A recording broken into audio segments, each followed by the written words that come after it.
All right, hey everybody, we're back today. Me and Paia. We are going to be talking about our therapist mean. So we definitely had been having a conversation months back, and we were discussing this a little bit. And so that's what we're going to talk about today. For those of you that are new, make sure to hit subscribe, turn the notification bells on, so that way you always know what we have in store for you with our content, because it's gonna be juicy, spicy, and the shameless truth, boo.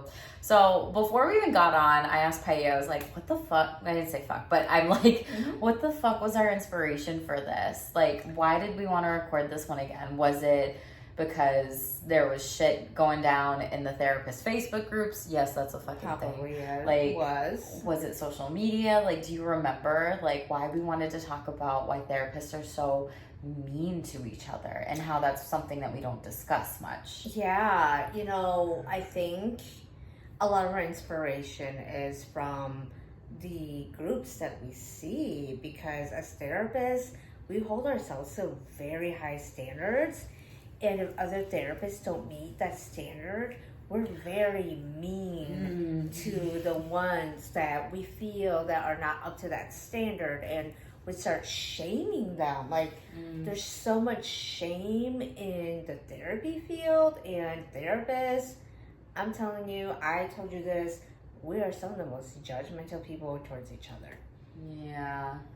It's kind of sad. It is very sad. And I think that's where we got our inspiration, because we saw on the comments or in groups how therapists were so mean to each other, and how therapists would gaslight each other in the comments. And it's like, you just gaslighted that therapist about their experience, and or said something and invalidated their experience as a therapist. And that got me thinking, like, we are so mean to each other. And we don't even realize it. No. And it's kind of sad, because we teach clients to realize these things about each other, but we can't even realize them, or won't realize them for ourselves. Yeah. Like, I think one of the biggest things that's so annoying and frustrating for me with how mean some of those therapists are in those groups or whatever, are just like, they just think they would rather be right than do the right thing. And that's one of the things that my dad has really taught me over the years about toxicity and our family. So, hi Pam, if you're watching this. Hi Dad, Carl, love you.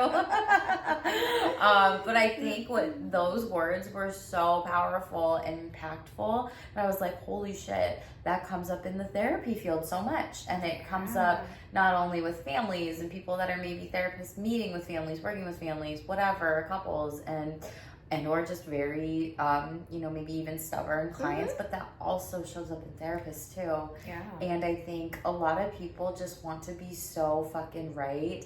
And it's just like, it doesn't even matter at the end of the day. Someone might have just posted a question in this group asking for help, and then it just goes to hell. It's like, that is not, we didn't even need to go to that level or go that route with this. And it gets out of hand. And it gets pretty toxic, to be quite honest. And that's just one of the things I don't like. And I think, when you, and I don't mean you, but like you've done this and I've done this, like when you as a therapist post stuff or whatever, and you give a fucking opinion and just want to just fucking say like, oh my gosh, there's so much, we talked about this in another episode, there's so much scarcity here, or you said on your post, therapists won't even fucking advocate for themselves, and I'm done with these stupid tech companies like not paying me for this shit. And there's this one troll every motherfucking time. This one troll always wanting to get in our comments on our separate posts and stuff, but it's the same person that just has such an opinion, and they have been in the field for so long, and they are more of a very traditional therapist in a very systemic setting that not a lot of therapists would want to work in, I would say, or it's not their first choice, to be quite honest. And if it is something that they want to work in, it's probably because they have experienced and worked in that other field that they're helping these clients with. Yeah, I agree. When we talked about this, about our posts, we get attacked. We get so attacked. We get so attacked. That's So the first word I attacked. think of. It's like, are you ready to be attacked? I think when you and I put in posts, we know that other people are going to cheer, and it's our own profession that is going to come at us with like pitchforks, and like they're going to come attack us, and it's like, why is your first reaction is to attack us? Yeah. And so, yeah, we get attacked a lot from other therapists if we ask one wrong thing, or if we use a term that may be outdated, or whatever it is, which it's great to be educational and be like, okay, that's not a term we use anymore. Please, yes, thank you but we get attacked by our own profession. Yeah, we really, really, really, really, really fucking do. And with pitchforks. God. Yeah. No, it's so true. And I think it's good that some of those groups can be used just for even like educational moments and opportunities of like, hey, that's an outdated term. But some people go to the extreme of like, if you don't know specifically about how, I don't know, it's something very small or minute, like how that could impact a client, refer out. Like, and then there's other therapists too that are like, I don't want to feel like I'm abandoning this client here, because our ethics teach us to be aware of that. Yeah. And it's just like, sometimes too, like there's so much extremes with this. Like, I don't want to feel like I'm abandoning a client here, but then people are like, oh, if you just don't know, this is a lame example, but like coping skills, refer out, like refer that client out. And it's just too extreme. And like, we get it. Like, if you are being ethical and you are staying within your niche and your scope within your niche, then like, yes, gladly we will refer out. But sometimes it gets to be very extreme. And we can be very just like in your face. But it made me think about how, I think because you and I are very honest and we're not afraid to just, talk about it and speak these things and say it how it is. I think that's something where people don't like that, who maybe look at me and they think, oh, she's so young, or maybe, think, what does she know, or whatever, or just, as women, because we are a women-dominated field, you brought up that point the other day, that other people think, they can just tell us what the fuck to do. They sure do. And can I share about a conversation that we talked about in the pool? Yeah. It relates to this. Yeah. So I was like... in Bali. I was talking to Poiab about just a conversation. I won't give too much away with this. But we were discussing about like, just things that trigger us. And for me, one of mine is just really a cult mentality. For those of you that haven't watched the other episodes, like my babcia and jaju, grandma and grandpa in Polish, they were Holocaust survivors. They came over when they were 14. And so, I saw a lot of complex trauma. I saw a lot of manipulation. I saw a lot of all or nothing. I saw a lot of all for one, one for all mentality. And, what's equal is not fair. And so I told Pai yesterday or the day before, whatever it was, when people try to have that mentality with me and not even ask for like my consent of doing something, and they just want to boss me the fuck around, I was just like, I don't play that. That's literally one of my biggest triggers, and I'm not going to reinforce like this, trauma narrative and shit by standing in line and being legit, like, someone in a war zone and feeling like I just have to survive because I don't want to maybe talk about this hard conversation with somebody, or I want to flee and not actually fight in that situation. And so the biggest thing with that, I was like saying to Paia, like, I'm not doing that. I didn't consent to that. I don't like this. And she's like, well, how would you talk to this person about this? And I said, I would be honest. I would be honest and literally just say, hey, this is something that I appreciate what you're doing for me, And this is something where, you know, I had the right to change my mind. I've been undergoing some stressful things right now. I don't feel comfortable moving forward with this plan anymore. And quite frankly, like, I will gladly, you know, figure out this plan and take those steps moving forward and everything like that. And I'm just not going to bend over. And like, I would say to Poiab, like, you know, my parents don't tell me what to do. Nobody tells me like what the fuck I can and cannot do in life. And people know that. And I don't do that either because of how much shame and complex trauma I've grown up with and seen through generational. You know, I'm third generation, right? So I'm like the curse breaker. And I'm saying, fuck no if I'm getting treated that way. And so I really have to be shamelessly honest. And I think sometimes when you're honest and you're a therapist, people think, oh my God, she's unempathetic. She's a bitch. She's mean. She doesn't care. She's unkind. And they want to label you and say all these things. Even a witch and say pitchforks, let's get like stupid shit just because you are someone that is fighting for yourself and advocating for yourself and doing something in an empowering way. And, you know, I'm muddling my words with how this conversation went yesterday with Poiab, but Poiab was like, damn.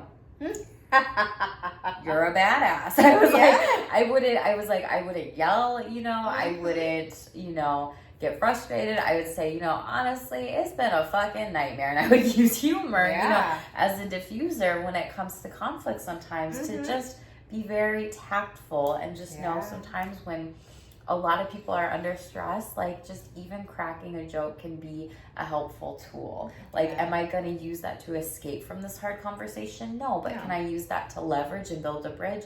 Absolutely. And so I think that's the thing where when I say stay shameless, it honestly just means be fucking honest. You know, be honest with yourself and be honest with others. And my thing is like, I was like, Poiab, I don't want to come off sassy. Like, I hope I'm not coming off mean or rude or whatever. And she's like, no, like, I mean, you're not. It's sad that you have to defend yourself and say, I hope I'm not coming off sassy or rude or being a bitch. And it's funny because when we speak our honest truth, people can't handle it and they start labeling you.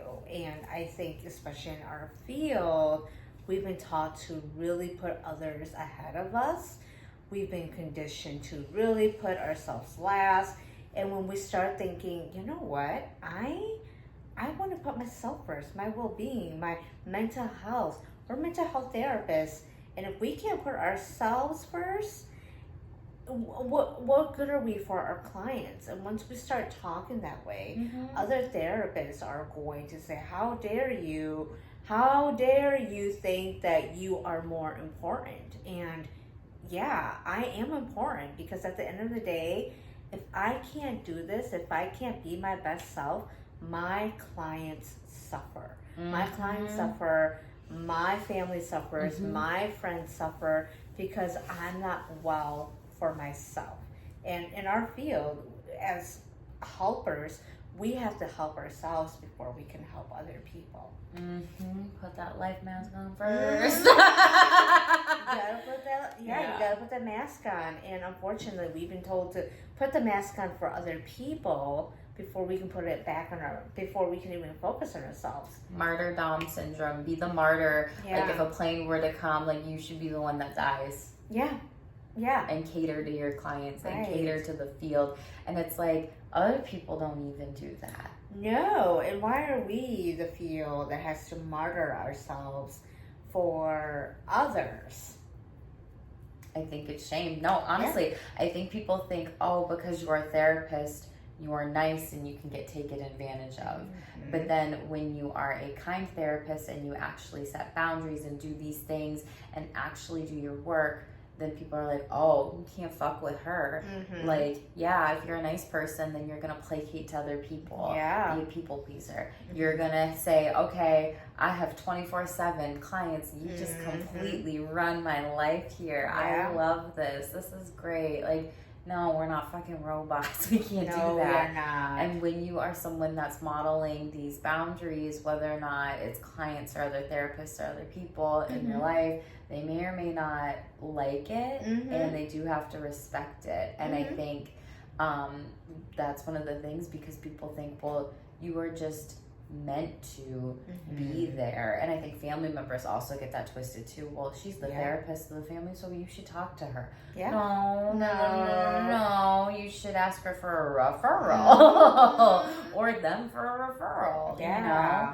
And that's the big part. Like, I think a lot of us do suffer from that martyrdom experience, and it's just, we don't need to. It's just so ridiculous. And then we shame people and others in the field if they aren't coming off like as the perfect therapist. And you get that negative, nasty feedback sometimes in supervision or from other therapists. And it's kind of like, you and I aren't the same, and we have different styles, and your definition of how therapy looks and is and whatever is much different than my definition or definitions, because there's probably multiple depending on the types that you're doing or what kinds of clients you are seeing and meeting with. How do you think this plays into toxic supervisors? Are supervisors mean? You know, we did an episode previously on egos, and I feel like some supervisors, not all, some supervisors definitely have egos. And with that ego, there's a power dynamic. And when there's a power dynamic, sometimes that person with the power feels like they no longer have the need to learn, to listen, to grow. And so when they get challenged, their ego gets bruised. And so how they react when they get challenged can come off, if they have not done the work, can come off very mean or condescending or putting that supervisee back in their place. And not all supervisors, but if a supervisor has not done the work, who feels like they no longer have to grow, and if they are challenged, will come off as defensive. And it's unfortunately the supervisee who suffers I don't say the consequences, but suffers because the supervisor hasn't done their work. And that's why as supervisors, we always have to keep learning and growing, take our CEUs, or making sure that we're not stagnant. Absolutely. Those are such great points and are just so important, especially with the field. And it made me think about like, supervisors definitely can be mean. Yes. They can definitely be mean. And some of them, what I've seen on Facebook groups is like, I don't know if I can sign off on these supervisees' hours. And I told you that once, and I remember seeing that, and I was like, are you fucking kidding me? Why are you posting this in a Facebook group? And like, this person, you know, really could have sought consultation from maybe their supervision group of maybe other supervisors that they became supervisors with, or like grow in that way. But like, it's we're very bold and mean when it comes to using technology as a scapegoat, and just literally saying shit behind screens. Troll, like a keyboard warrior. Or being anonymous. And this person was not anonymous, so they definitely put their name out there. And that also has lots of risks too of, oh my goodness, like, well, do I send people to them as a supervisor? Do I not? And you know, is this person actually going to get their hours signed? And it's like, gosh, like my heart kind of broke when I saw that. I was like, this is fucking sad. And I was actually looking, someone actually suggested her to me as a supervisor. Wow. Yep. That's unfortunate. I'm like, thank gosh I didn't go to her. Because it's like, because of the field being so hard already, of just having to do so much to get licensed, it sucks when you have a shitty supervisor that could potentially make or break that for you. That's your career right there. Yep. Make and break your career. That's a lot of power right there. And when you were saying that too, it made me think about how you mentioned something about supervisors are like really, not that like the supervisees like pay the consequences, but like maybe they do, or maybe they feel punished sometimes.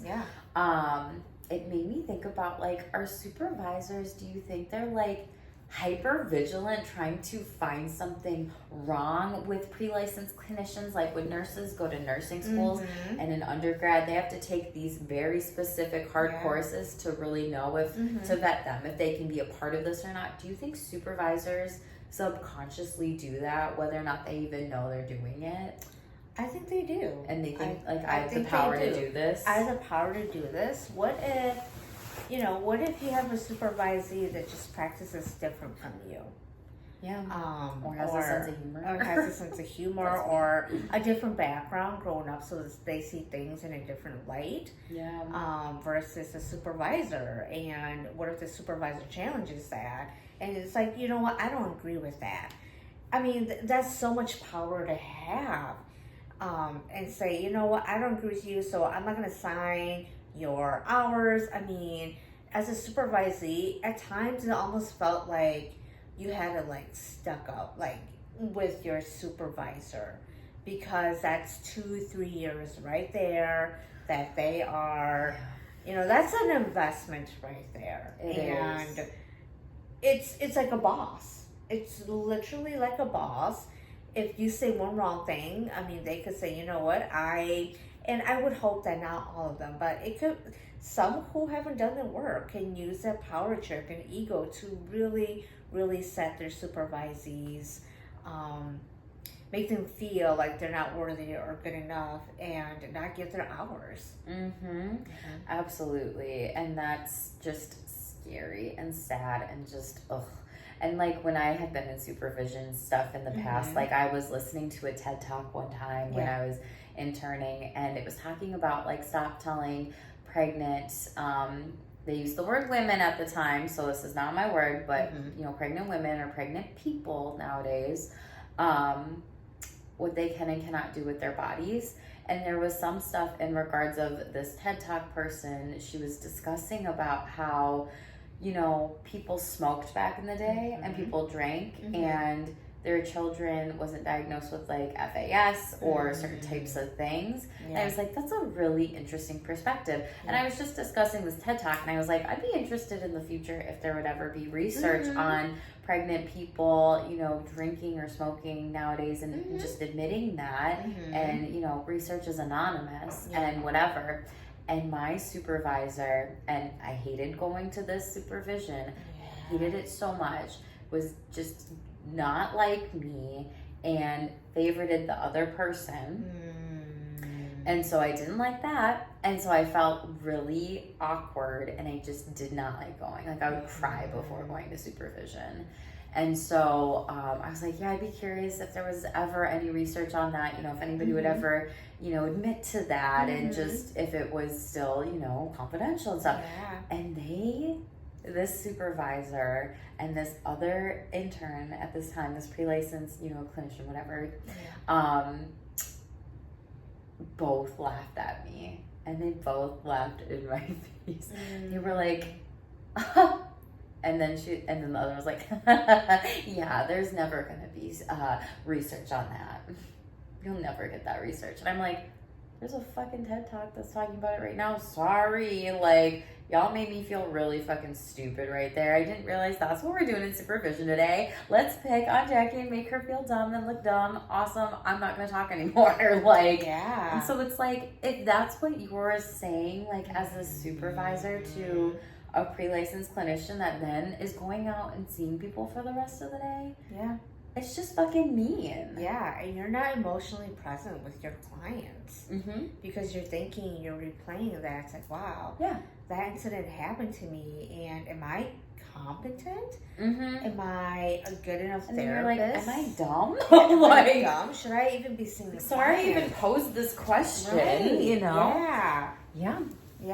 So supervisors, if you're watching this, again, your words are so powerful, and what we say can really have a huge impact on our supervisees. And as supervisors, we have to come off very curious, a lot of curiosity, and just be like, okay, Jackie, tell me more about that. Mm-hmm. You know, question, be curious, not just be like, haha. Yeah.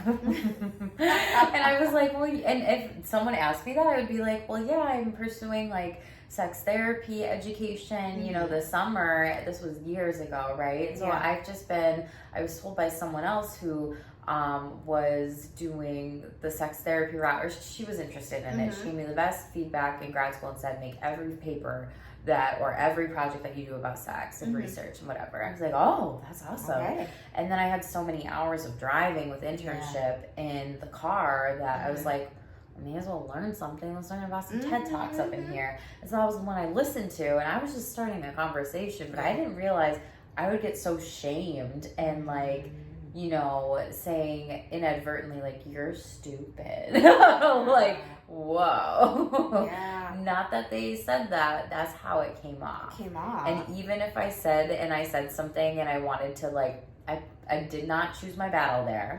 I was like, I'm annoyed. I'm just going to just talk about random shit then in supervision because I don't even trust that I can discuss some of these clients with you. And I'm the pre-licensed one at that point in time. And then they had 2 other supervisees, and I got along with all of them. Okay. Right? I was not mean to any of them. I was very kind to all of them. Would make small talk. And even when I was in supervision with this other one, the supervisor favorited that other one. And then when it was me, and then the third other internship that the supervisor had, and we had supervision, it felt so easy and breezy. And I was like talking to this person and I was like, you know, do you feel like, I feel like supervision is weird. That was amazing having supervision with you. I felt like we were flowing. I felt like I could actually talk and give feedback and give ideas and not have to even question myself. And she was like, I loved everything you said in that supervision. She was like, honestly, I'm scared to talk in supervision when I'm with one of the other 2 interns because she favors them. And she was like, I didn't feel that with you in this room. And I was like, let's ask to do supervision together then and let's plan for this because clearly, like, we don't like what's going on here and we don't feel comfortable enough to, like, say that to the supervisor. Even if we said it to the supervisor, would they have actually checked their ego? Right. Would they have just gaslighted you and say, oh, you're ridiculous, Jackie? Yeah, and that was before the term gaslighting was even a thing. So it would have been really hard to, like, identify and pick up on. And because as therapists, we really are taught, at least I was in my program, you could have been too, like, we really have to self-reflect.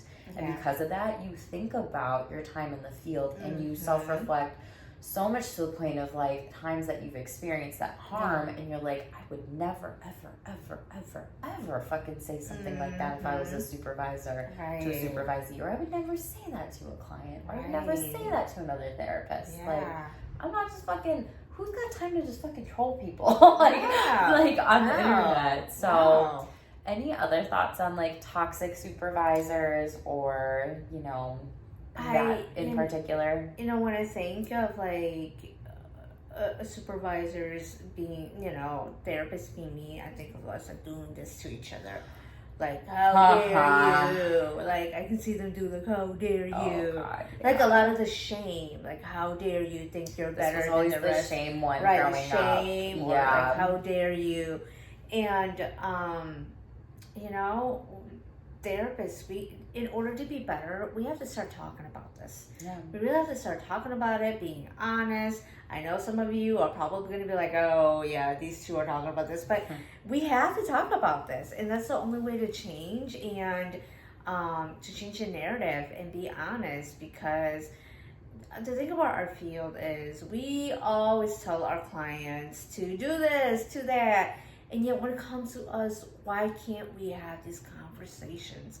Why can't we be honest and advocate for ourselves? It's a field that loves to tell other people what to do, but we can't even do that ourselves. And we need to start really, really doing the things that we tell our clients to do. Yeah, I think That's a great point, absolutely. And I do think that in graduate schools, those professors also, they say advocate for yourself. Okay, well then can you actually give us some very specific examples that we might be up against in the field there? Because I had to learn from that experience, like, holy fucking shit, like I wish I spoke up and I didn't. And you know what? That's a life lesson that I can learn and integrate and apply in the future.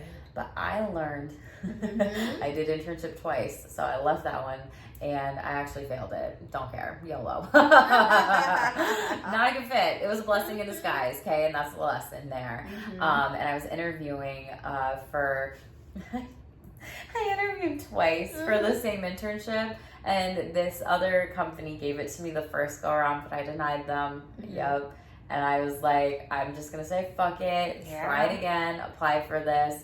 And I was literally interviewing with the same guy. And he was like, do I know you? And I was like, yeah, we were doing this like last year around this time. And I said no to this internship. And I'm doing internship round 2. He was like, oh, yeah, you were the one with the cool high heels or whatever. I was like, yeah, thank you. That was me. Impression. Yeah. And then he's like, so what happened? You know, just tell me. And he was also a supervisor at that internship site. And I was like, you know, I didn't like my internship from the get-go. I'd advocated to my graduate program, I don't want to do this. I was in tears. I didn't like it. And they basically told me, you know, you are resilient, you are strong, suck it up, you can do this. And I had other things going on in my life personally where I was like, I don't feel like this is good at this time. And I was also working on a lot of things in my personal life with shame that I was going through and experiencing. And so I was just like, please just let me out of this internship. And they wouldn't. And then like I failed it anyway. So I'm like, that could have been a self-fulfilling prophecy, or that could have just what it meant to be. But I had to learn from this person in this company, in this clinic, who was a supervisor. And I said it was just really hard sometimes too. I felt like I didn't have a good relationship or even a rapport with my supervisor. And I felt a lot of shame with different types of things that, you know, I wasn't competent. And saying, and one of the conversations was around like, I just felt like misunderstood because I have a sense of humor and I have a joke, and this person is very dry, does not laugh, don't ever see them smile, really. And I mean, if I did, it was once, and it was at the end, and that was like when I failed, so a long time into it. And basically the supervisor and this director of this other company I was at, he was like, okay, well, here's how you can advocate for yourself, or here's what a good response to that is, you know, next time is, how do we work on this together with the supervisor and the supervisee relationship? I feel misunderstood by you. You may feel misunderstood by me. If I crack a joke, I don't want to feel like I'm going to get in trouble with you for that. It's like, damn, bro, that's good. And so and then I didn't, long story short, tangents, yay. I didn't get the internship opportunity the second time in that company. But I got a very valuable life lesson. And that was learning the how to advocate for yourself, not just the, what do you got to do in this field for your clients? Oh, you got to advocate for them and yourself. Like, no, tell me more. Tell me about what I'm fucking up against. Like, and really be honest with this. And so I'm so grateful to that person who just held space and taught me, this is what you need to do. Because even, you know, in graduate school, they don't tell you what to do if a client yells at you. They don't tell you how to advocate for yourself and stand up for yourself in supervision. They don't tell you how to call out shame. They don't tell you whatever. And that's the part where when you experience this stuff as a intern, a pre-licensed clinician, a therapist, a supervisor, a person in a company that works in the therapy field, when you experience that, a lot of times you have to then do your own personal growth work on that. And if that's therapy, again, it just goes back to the point that we've said in other episodes, like, your words are fucking powerful. Yeah. So be very mindful of them and aware of them. Yep, be very mindful. And I forgot what I was going to say. That was so beautiful said. That I hope so. I had something in my head and I just... A failure. I just sort of forgot it. Yeah, I don't remember what I was going to say. So, but I'm sure I'm going to remember it. God, yeah. I went off on a tangent. No, Isn't it sad though that it was someone that was in the field but not in the teaching realm? Yes. I remember what I was going to say now. Advocating feels so terrible and uncomfortable at first. It does. Because you are doing something so uncomfortable. You're standing up for yourself. Mm-hmm. That's fucking uncomfortable. It's hard. It's hard. Yeah. And I think that's Mm-hmm. that's where I've just gotten to this point of like, this is, my shameless truth. I'm just being honest with you. And some people don't like it when you're being honest. And I made a short about this on my page here. Like, some people would rather be sick than sane. They would rather be Delulu. They would rather just wear rose-colored glasses. Mm-hmm. They would rather just paint the picture how they want to see it and view it, and not actually what that other person said to them or told them, or really if they were having to advocate for themselves and like stand up or just speak up for themselves, like they don't want to admit that. Right.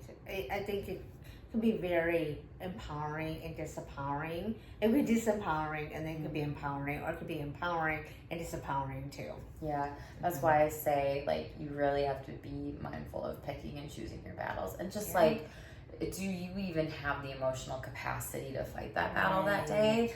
Or is it going to come off in a shameful way? Like, are you going to match energies back with that person and just say, well, let's play with some fire today. Okay, let's get spicy. And is that actually going to help you? Probably not. And so it's okay to say, like, I'm not ready to discuss this right now. And we will have a conversation about this in the future when I'm ready and you're ready and we're both in a good headspace. I can't speak for you. I can only speak for myself. And even that's advocating. Yeah. Maybe not on a, more intense decibel or a higher decibel, but like it is at a lower kind of, okay, maybe I need to think about this, maybe I need to reflect, and maybe I need a good night's sleep or two or a couple, and just come back to this conversation. But make sure you come back to the conversation. Yeah, make sure you come back to the conversation. It's fucking hard, but come back. How do we stop being mean to each other in the fields? How do we stop judging each other? Stop judging. Ask before you make a judgment. Somehow we are so judgmental. We think the ethics police is going to come after us. We think that people should know. We don't, I was trained back in 2007 and 8. I went to school, 2003. And that was 20 years ago. And that learning from new college graduates is going to be very different. And always keep an open mind, always be curious, always be willing to learn, and don't assume. We are big on assumptions. We are a very judgmental field, and we gotta stop being so judgmental. Yeah, so stop judging, ask, don't assume, and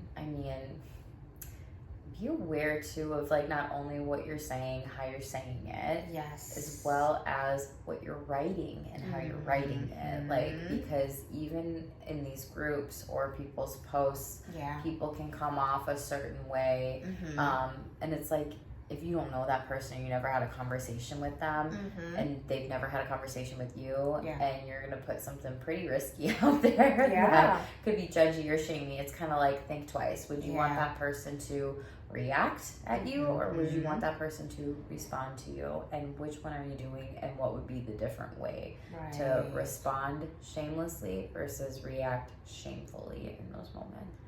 So, any other final thoughts? Just stop being mean to each other and be nice. just be kind to each other. Be kind. Be kind to each other, and we gotta do better. We gotta be better, and it's a field that is really hard right now And the last thing we need is to be hard on each other. So, Yeah. as always, own it. And stay shameless. Make sure to hit subscribe below, everybody. Comment how you're feeling about this. If you've experienced any of this, we're giving you a big hug and all the love right now too, boo. And if there's any questions that you have about this that are asked in a shameless way, or comments that are said in a shameless way, always support us and let us know how you're liking these podcast episodes and this content too. I'm just gonna say stay shameless again. Later. Bye.